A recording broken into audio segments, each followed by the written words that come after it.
Homework. It's a word that can cause groans, sighs, and even the occasional eye roll. For as long as most of us can remember, homework has been a constant companion to our school days. From elementary school to high school, and sometimes even beyond, the practice of assigning work to be completed outside of classroom hours has become an ingrained part of the educational experience. Whether we love it or hate it, homework plays a significant role in the lives of students around the world. It's a routine that often involves late nights, stressful deadlines, and the ever-present feeling that there's always something more to be done. But have you ever stopped to wonder where this tradition of homework came from? Who was the first person to decide that students needed extra work to do outside of school hours? The history of homework is a surprisingly fascinating journey that takes us back centuries and sheds light on the evolving nature of education itself. Join us as we delve into the origins of this age-old practice and uncover the reasons behind its enduring presence in the lives of students everywhere. Pinpointing the exact inventor of homework is a bit like trying to find the inventor of the wheel. It's shrouded in the mists of time. However, the name that most often surfaces in connection with early homework is Roberto Nevilis, an Italian educator. While Nevilis didn't necessarily invent the concept of assigning work to be completed outside of school, he is often credited with formalizing it into a regular practice. According to educational law, Nevilis, a teacher in Venice, Italy, grew frustrated with his students' lack of progress. Determined to find a way to reinforce their learning and ensure they were retaining the information he was imparting, Nevilis hit upon the idea of giving them assignments to complete at home.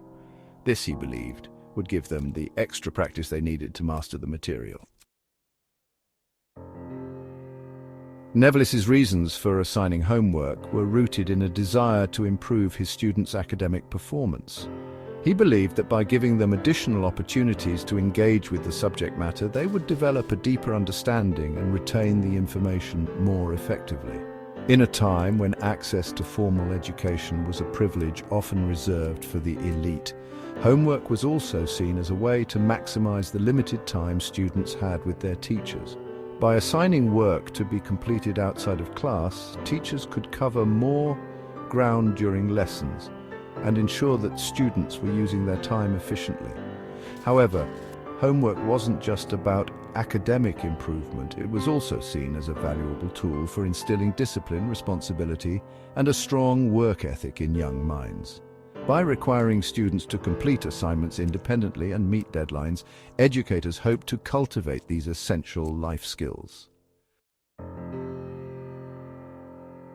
While Nevilis is often credited with popularizing homework in the late 19th century, the practice didn't immediately gain widespread acceptance. In fact, it faced considerable pushback from some quarters, with critics arguing that it placed undue burden on students and encroached on their free time. However, the tide began to turn in the early 20th century as the progressive education movement gained momentum. Progressive educators, while advocating for more child-centered approaches to learning, also saw value in homework as a way to foster independent thinking, problem-solving skills, and a love of learning.